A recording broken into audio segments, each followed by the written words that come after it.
Okay, I think I'm live now. The little circle that goes around telling me that I'm still waiting to go live has stopped, so I think I'm live. So we'll just wait a couple of minutes. Hopefully, other people will actually join, and then we'll get started. It's funny because normally on Sunday afternoons we have songs, lots of testimonies, and you know, Bible games and all kinds of stuff. And I don't have any of that. So what I was thinking about doing is maybe doing a little song and dance routine. I can't dance. Never mind. Yeah, that won't be happening.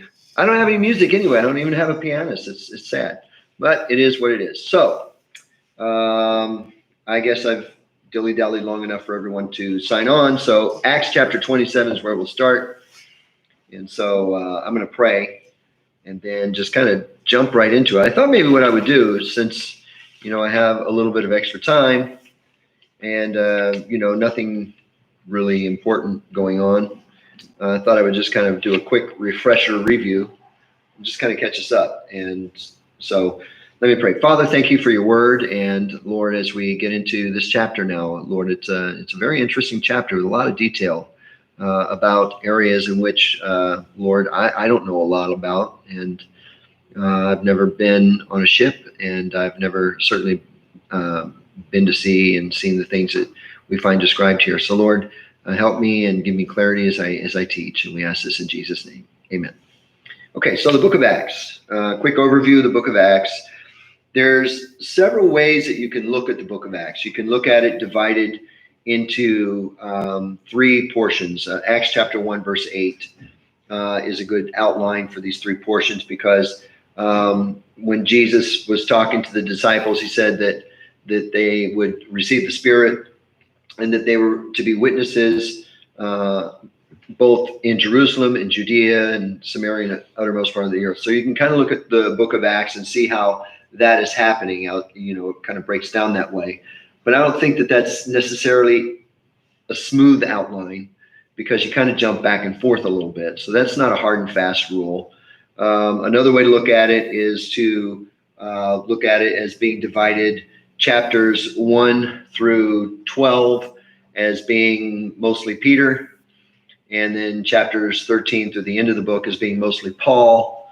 I can see that, but then again, Paul gets saved in Acts chapter 9, and they have you see Peter and a little bit later in the book too. So that's, again, not a hard and fast rule. Some people look at it by saying it was Christianity going throughout Judaism in the first 11 chapters, and then first 10 chapters, I'm sorry, and then from then on really going throughout the Gentiles. Again, that's nice. It's a good way to think of the book and help you remember some things, but that is not necessarily a hard and fast rule. When you look at the book of Acts, you've got, okay, chapter 1. Chapter 1 is easy. That's the ascension. They choose a replacement for Judas Iscariot. And then you get to chapter 2. Chapter 2 is the big deal. That's Pentecost. Everybody remembers Pentecost. Then when you get to Acts chapter 3 and Acts chapter 4, you have Peter and John continuously getting in trouble with the law. And you just kind of move from there through the book.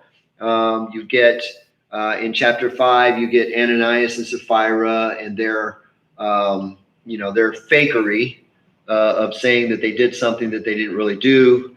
You come to the end of chapter 5, moving into chapter 6, and then you have the first real church problem where you have a division because some of the widows aren't being treated equally as the others. It's a big question as to whether or not it was intentional or not.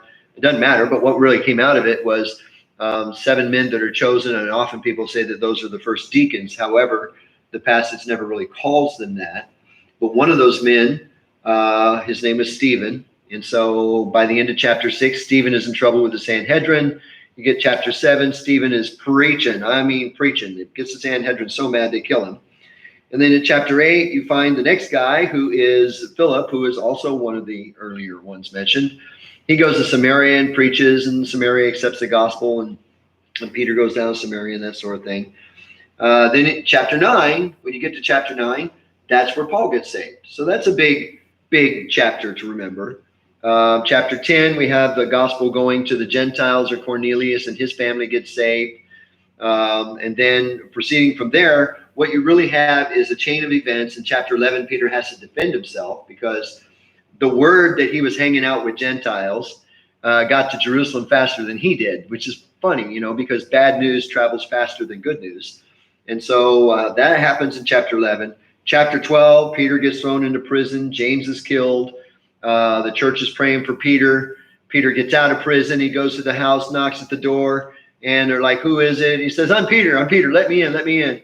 And so the lady at the door goes in and tells everybody that Peter's there. And they're like, no, he's in prison. We're praying for him. They can't be him. So there's a good example of the prayer of faith, if you want to call it that. When you get to chapter 13, Paul begins his missionary journeys. And so if you follow through his missionary journeys, he actually makes 3 that are told to us in the book of Acts. And he gets himself in trouble all along the way. And so by the time we get to Acts chapter 22, he goes back to Jerusalem, gets in trouble with the Jews there. They want to kill him. He ends up getting arrested, actually saved by the Romans. And from that point on, his steps of procession heading toward Rome. In the last chapter, in chapter 26, what happens in chapter 26 is Paul has, he is before two guys whose names begin with F, and there's this Festus and there's Felix. But Felix was first. Felix leaves, Festus comes and takes the job. Then King Agrippa comes to visit, and he tells Agrippa about Paul. And so Agrippa wants to talk to Paul himself. Paul goes into a deep explanation of the gospel. And so he is not set free because he has appealed to Caesar. And so Agrippa wants to let him go, but he can't really. He has to send him on. So that's kind of where we pick up in chapter 27. And so that just kind of catches us up a little bit. And now in chapter 27 is an interesting chapter because it tells us about Paul's travels in a ship. And it's all about the ship life. You see a lot of, you get a really good picture of what a seafarer's life was like in the first century. And Luke is with him, and he gives us a lot of detail. And Luke has a flair for detail. He's, known to be a good historian. If you read the book of Luke and the book of Acts, there's a lot of, little details there that, most people would not think to mention if they were retelling a story, but he does. And he gives us a very good, and he's a doctor. What does he know about being a sailor? But he gives us a great, explanation of what seafaring life is about. And it's said, even by secular writers, that when it comes to learning about the first century seaman's life, that Luke in Acts 27 gives more insight than a lot of other people do. So I thought that was an interesting thing. Paul, of course, this chapter ends with a shipwreck. And so you're thinking that, well, that's not a good ending to a chapter, but it's an important shipwreck. All the apostles went through hardship. If you read the story of the lives of the apostles, you find out that they all had their periods of hardship. They all of them except for John the apostle died a martyr's death. But Paul here has to face the hardship of a shipwreck. And I don't remember any of the other apostles having to face that. I can't imagine being in a worse condition than being in a shipwreck. I mean, that's, for the first century, that would be a horrible thing. And so that's what's going to happen. But Paul knows it's coming, which is interesting. As you go through chapter 27, he knows it's going to happen. And there's a very interesting level of detail that Paul knows concerning the outcome of the shipwreck, including what they should be doing. And here's a guy, imagine, here is a religious leader. As far as you know, here you are, you're a sailor working on the boat, and you got some Roman soldiers there, and they got a guy who is obviously one of their prisoners, a captive, maybe not in chains, but obviously subservient to their wishes. And who is he? He's a rabbi, he's always talking about God and stuff like that. And that's who he is. He doesn't know much about, seafaring life. Then he's traveling with a doctor, and a doctor knows a lot about doctor stuff maybe, but nothing about seafaring. But by the end of the chapter, Paul is barking orders and people are listening, which is kind of neat the way that works. So it's interesting to watch this slow and steady development, concerning Paul from just a basic, simple prisoner to one who is now giving direction to the sailors. So with that, Acts chapter 27, I'll start reading in verse 1. And I'm probably going to read down through, I'll just read until I stop. Starting verse 1. And when it was determined that we should sail into Italy, they delivered Paul and certain other prisoners unto one named Julius, a centurion of Augustus' band. And entering into a ship of Adramyttium, we launched, meaning to sail by the coast of Asia, one Aristarchus, a Macedonian of Thessalonica, being with us. Now I got to put my glasses on. I can't read some of these big words. Yeah, that's better. And the next day we touched at Sidon, and Julius courteously entreated Paul and gave him liberty to go unto his friends to refresh himself. When we had launched from thence, we sailed under Cyprus, because the winds were contrary. When we had sailed over the sea of Cilicia and Pamphylia, we came to Myra, a city of Lucia. And there the centurion found a ship of Alexandria sailing into Italy, and he put us therein. When we had sailed slowly many days, and scarce were come over against Cnidus, the wind not suffering us, we sailed under Crete over against Salmone, and hardly past it, came unto a place which is called the Fair Havens, nigh whereunto was the city of Lycia. And we'll stop there. So we begin in chapter 1, where they're getting on a ship now. It's determined that we should sail into Italy. And that's kind of a neat way of saying that, because Luke writes and he says we. And we begin one of the longest we passages in the book of Luke, meaning Luke was there for the entire journey. It was a journey that, if you look at it, was over 2,200 miles. Most of it was over the sea. And it's estimated that it took them over a year to complete the journey. And some people think it took them as long as a year and a half, or maybe even 2 years. I think 2 years is going pretty far out, but that's still a long time to travel from one place to another. It wasn't unusual for someone to travel along as an attendant or maybe a healthcare provider. And I'm quite sure that if I were Paul, I would like the fact that I have a doctor with me, especially on a ship, because I imagine that there would be, scurvy is a big deal on ships, especially in the early days. Of course, there's seasickness, which probably happens to everybody but sailors.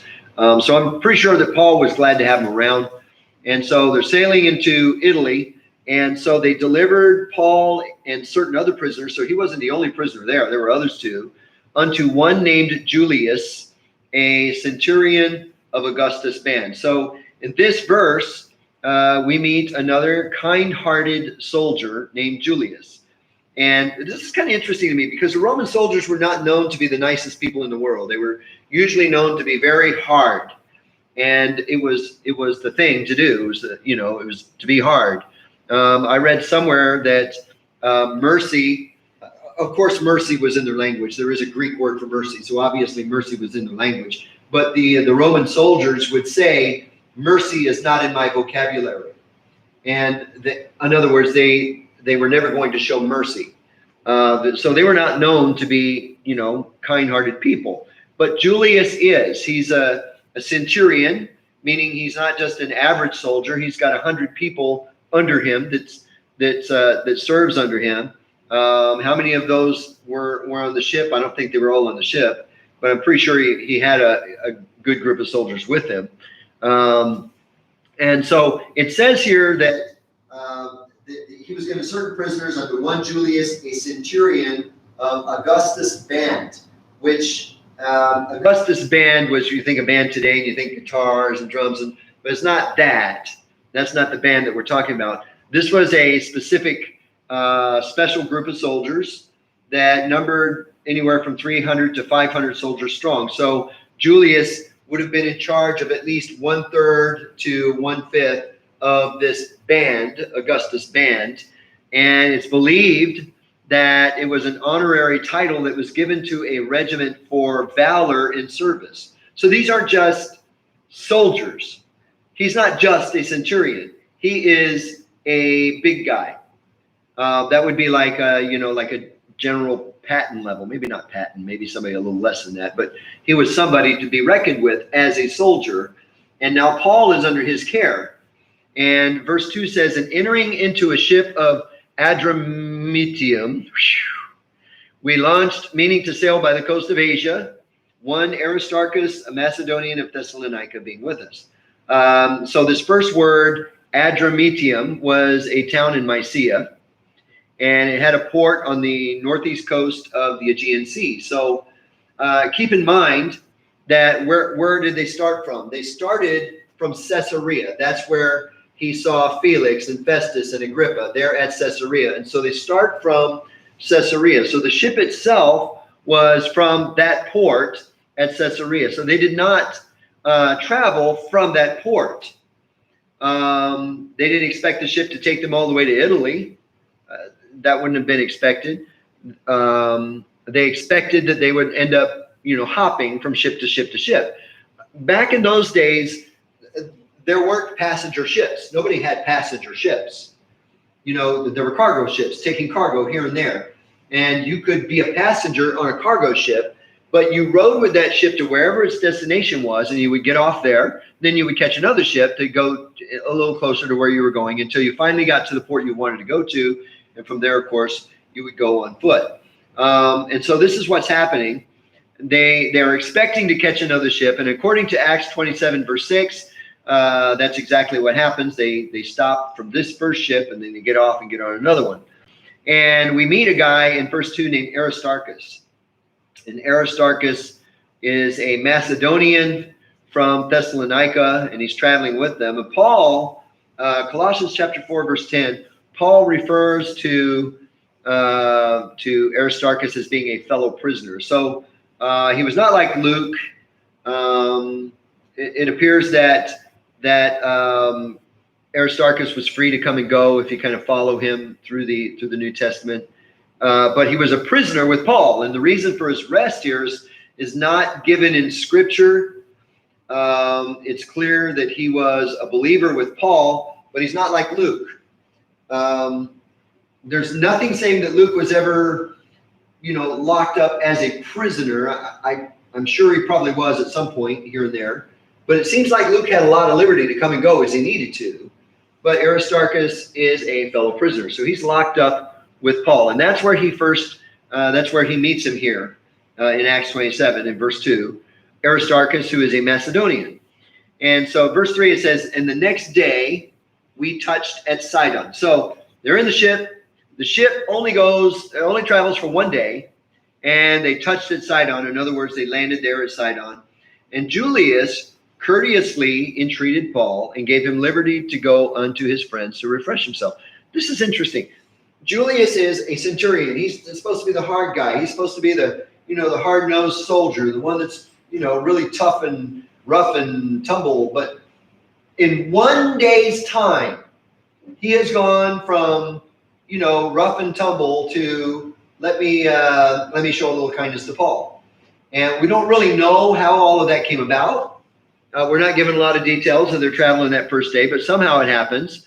And so we see Julius here as being a very courteous man. And so he gives Paul liberty. So in their travels by ship, they come to Sidon.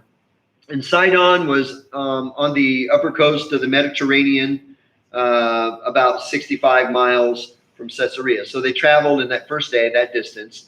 Provided that the weather was decent, the trip could have been made in less than 2 days, which they did, because we're told that, in the next day this happened. So Paul had passed through Phoenicia, probably made friends in the area.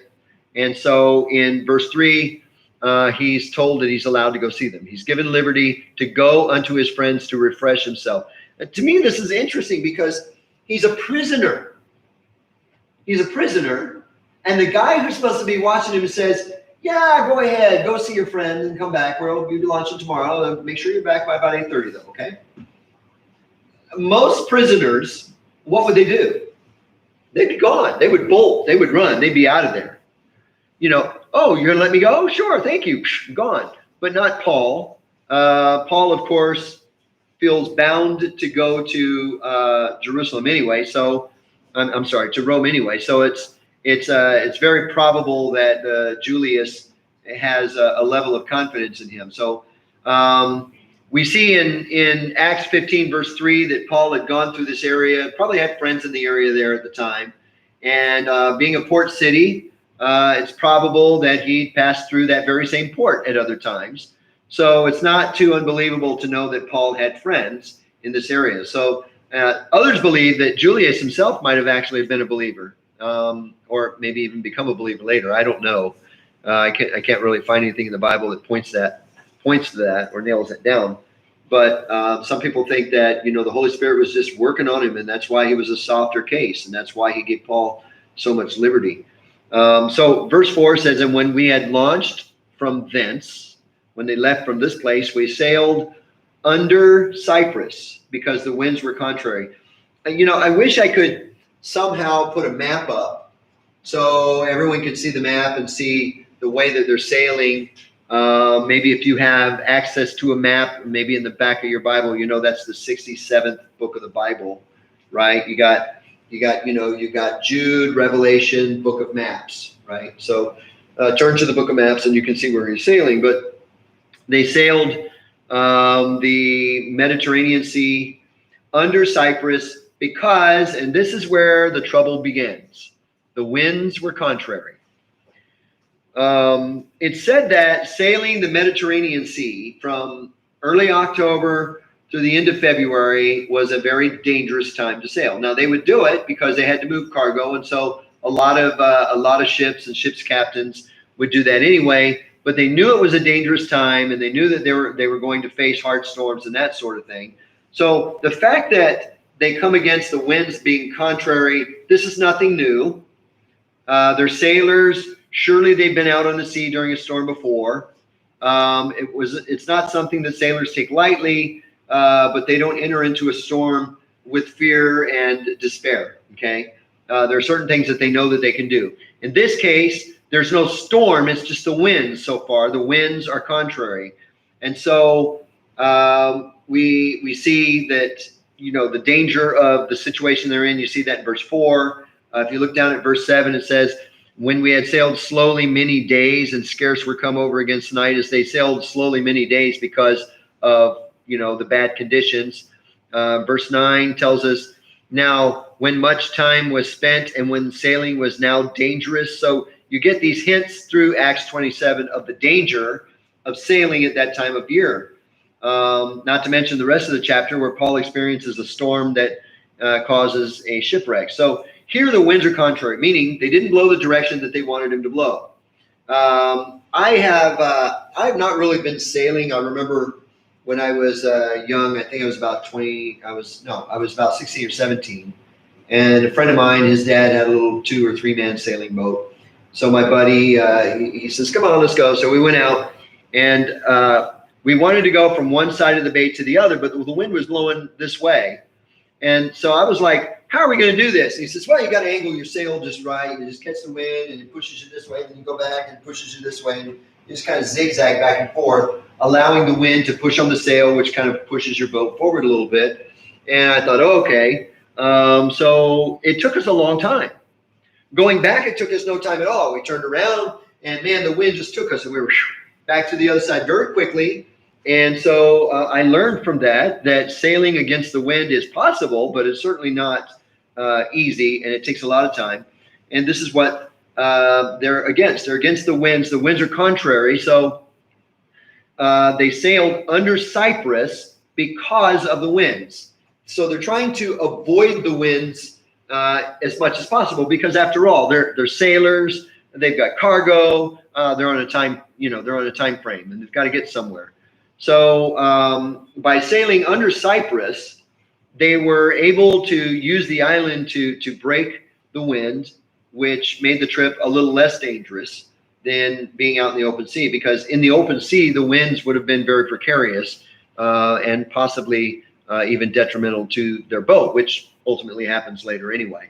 So in verse 5 it says, "And when we had sailed over the sea of Cilicia and Pamphylia, we came to Myra, a city of Lycia." I remember the first time I was reading through Acts chapter 27, and I was excited about the book of Acts. When I got saved, I read through the Gospels, and so I got the life of Jesus 4 times in a row, and I thought that was neat. And then I get to the book of Acts, and it thrilled me, because it was a good story. I loved the way the story was unfolding until I got to 27. Because I didn't know anything about the lay of the land in the Middle East, and in those days you didn't have Google. You couldn't ask Google anything because Google didn't exist. I'm not even sure that the word existed. And so you didn't ask Google. You had to go to a library. And so you weren't going to get up in the morning and read something in the book of Acts and go, well, I'm going to go down to the library right now and find out where Cyprus is. You didn't do that. So the first time I read through Acts chapter 27, I found it to be a bit boring because I didn't know where any of these places were. And I didn't know what all of this meant, and all the direction that they were sailing and everything. And I didn't have the context, really. I knew that Paul was going toward Rome, but I didn't know where Caesarea was, and I didn't know where – I had an idea where Rome was. I mean, you know that because Italy, and everybody knows that. But how was he going? I couldn't get it clear in my mind, so it wasn't very interesting. But the more I've learned about the area – and about the lay of the land, if you will, the islands and so forth that's there, the more interesting it has become. So if at this point in the study this is kind of boring to you, I'm sorry, but it's not really boring. Learn some more about the area and you'll see why this is not boring. But they sailed over the Sea of Cilicia and Pamphylia, and they came to Myra, a city of Lycia. So Cilicia is located on the southernmost coast of Asia Minor. And by the way, I've said Asia several times now, and I just said Asia Minor. Asia today is not the Asia of the first century, okay? The first century, Asia had nothing to do with Korea, Japan, and China, all right? That wasn't Asia. It was more along the lines of Turkey and that sort of area, okay? So that's what you have to keep in mind. But Cilicia is located on the southernmost coast of Asia Minor, and is also the place where Tarsus, Paul's home, was. So this is where they're sailing by, okay? And apparently, when we consider when you look at the topography of the area, they initially had set a straight course from Sidon, and they were going to go through the open sea, but it was too difficult. They couldn't do it. They couldn't reach their destination of Myra. So therefore, they were forced to turn the ship, and they had to sail back under Cyprus and then turning northward. So now they're going up around basically the coast of Cyprus. They were going to turn northward and then westward again and head toward Myra, closer to the coastline, the main coastline of Asia Minor. So, which is again, modern Turkey.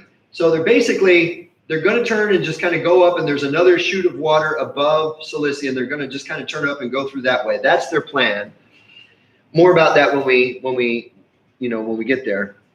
But this is what they're planning on doing. So Paul's group are headed toward Italy.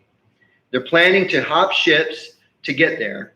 Their first ship is headed to Myra, and that particular ship took them more than a third of their journey, distance-wise. So it was a good trip. It's going to take them a good distance. So they pulled the ship into Port of Myra, which is on the southern coast of Turkey. And by the way, this place still exists today. It's known for this is interesting too. This is really interesting right now because Myra is there's a tradition, a legend, I don't know. It's known for a 4th century bishop whose name is Saint Nicholas. Isn't that kind of interesting around Christmas time? Saint Nicholas, who became associated with Christmas and gift giving because of his name. The portions of the city that existed in Paul's day, they still contain an Acropolis wall and ancient necropolis, basically tombs. And they're all carved out of a stiff cliff. And so that's where they go into port. And so verse 6 says, "And there the centurion found a ship of Alexandria sailing into Italy, and he put us therein." So they get to Myra. They all get off the boat. Julius has all his prisoners there and his soldiers there. And Julius's job is to get them on another boat and keep them going toward Rome. So he finds a ship of Alexandria sailing into Italy. So this is neat because Paul would end up on 2 more ships in his journey to Rome. Both ships began in Alexandria, meaning they were Egyptian vessels. The one here in Acts 27:6, also in Acts 28:11, they're Egyptian vessels. The first ship was scheduled to sail into Italy, but, well, as we'll learn, it never really made it because it suffered a shipwreck. So verse 7, and I'm going to do verses 7 and 8, and I'll be done today. But verse 7 says, and when we had sailed slowly many days, why are they sailing slowly? Because the winds are contrary and things are rough. It's a dangerous time to sail. Scarce were come over against Cnidus. And get this, they sailed slowly many days, and scarce or barely were come over against Cnidus. The wind not suffering us, we sailed under Crete over against Salmone. So due to the strong winds, the contrary winds, it was extremely slow going. When they finally arrived at Cnidus, a city that was, Cnidus sits on a horn. It sits on the horn of an island that sticks out of Asia Minor, between the islands of Kos and Rhodes. And the same location was mentioned earlier, if you remember back in Acts 21. It was very well-known shipping lane. So this is whether they're going through a shipping lane. But they didn't land there. They didn't land at Cnidus. Instead, the wind would not allow them to sail into the port. So notice what it says here.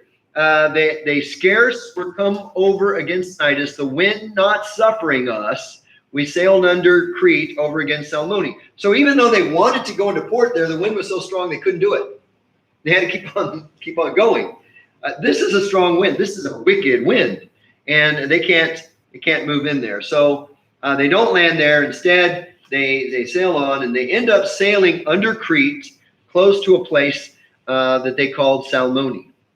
Verse 8 says, and hardly passing it, came unto a place which is called the Fair Havens. I just want to point out that the word haven is in the Bible. The Fair Havens, nigh whereunto was the city of Lasea. So the idea is that sailing by Salmone was extremely difficult, but they managed to struggle their way to Fair Haven. So it says hardly passing by. They were barely able to make it to this place, Fair Havens, which was on the southern part of Crete. Now, Fair Havens was not really a town. It was more of a stretch of beach where it was easy outside of that stretch of beach. You could anchor your ship there, take smaller, boats into the beach area. And then from there, it was just several miles by land to go to the nearby city. Luke mentions that it was near the city of Lasea, so they would anchor there and they would go to the city. The sailors would go there to buy their wares. So Lasea is not a port city. It's actually not on the port. It's a little bit of distance away from the port, but that's the way that they would do it. Now, according to archaeologists and historians, Lasea was about 5 miles away from Fair Havens, at the closest point from Fair Havens to that place. Therefore, if the ship had to drop anchor in this spot, it would have been possible for the sailors to travel that distance to go there to get supplies. And chances are good that they did. Fair Havens was a good place for them to drop their anchor. It was a good place of rest. Now I'll give you a little bit of history. This church was started in 1971, and it started in May of 1971. The pastor here at that time, his name is Bob Pierce. And when it started, it did not start as a church. It really just started as a serviceman center and an outreach for the military guys in the base. And so, time goes by, and they decide, it was a short period of time, not a long period of time. They decide that they wanted to give this special place a name. And so they actually had a contest to name the place. And there were, various suggestions made, but one of them was to name it the Haven, based upon what a haven is. A haven is a harbor or a place where a ship can go in, where it can be comforted, kind of protected, if you will, from the storms, and where the sailors could get some peace and quiet and some rest. And so that's how we ended up with the name The Haven. And it goes back here. If you go in the States, there are a lot of churches that are named Fairhaven, Fairhavens, or Fairhaven Baptist churches all over the place. It comes from this, passage, because the sailors have been struggling against the wind, against the waves, fighting all that they could to get to the goal where they needed to go, and they can't get there. It's all contrary to them. All their circumstances seem to be against them, making headway and reaching their goal until they come to this place where finally they're able to get in and they can rest a little bit. And so that's the way it is in our life sometimes. We find a lot of turmoil going on around us, and it feels like we're not able to get to our spiritual goal. And from point to point, God sometimes provides for us periods or places where we're able to enter into the Fair Havens Harbor and get some rest. So I'll stop there, close in prayer, and then I'll make a few final comments, and then I'll be done. Father, thank you so much for your word as we've gone through the scriptures up to this point. I thank you, dear God, for those that are watching and listening to the scriptures being taught. And I pray, Lord, that you would just encourage our hearts and strengthen us. And at this time, Lord, where the winds are contrary to us, and we find it a bit difficult. And Lord, I'm looking forward to having all of this just go away so we can get back to normal. We thank you for your grace. Bless our week and help us to live according to your word and your will. In Jesus' name, amen. So very quickly, before we're done, I want to remind you that if you want to, you can go to our webpage. There's a big green button at the bottom that says something like electronic giving or something like that. If you want to give in dollars, you can set yourself up for what's the word I'm looking for? Continual giving. You can give weekly if you want. You can give monthly, and it just automatically comes out of whatever bank account you tell it.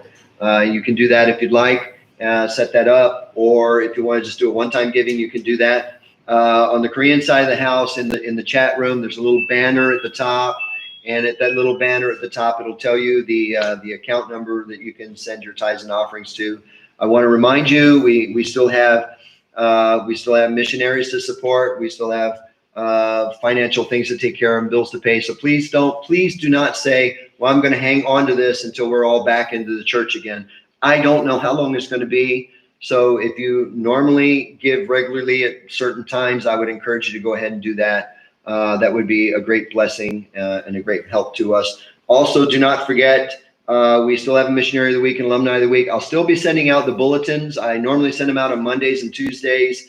And you probably get it on Wednesdays or so, because I set it up on a time schedule. But when that happens, you'll see the Missionary and Alumni of the Week. Please keep up with that. Please keep praying for these people. And as Brother Kenny, I'll speak with him as he gets the prayer request back from them. He'll be posting that in our app, in our Echo Prayer app. Please download that, and then you'll be able to join, and you can see what those requests are. So with that, I just want to say I hope that it's been a blessing to you to be able to at least see church online. God bless you, and have a great weekend.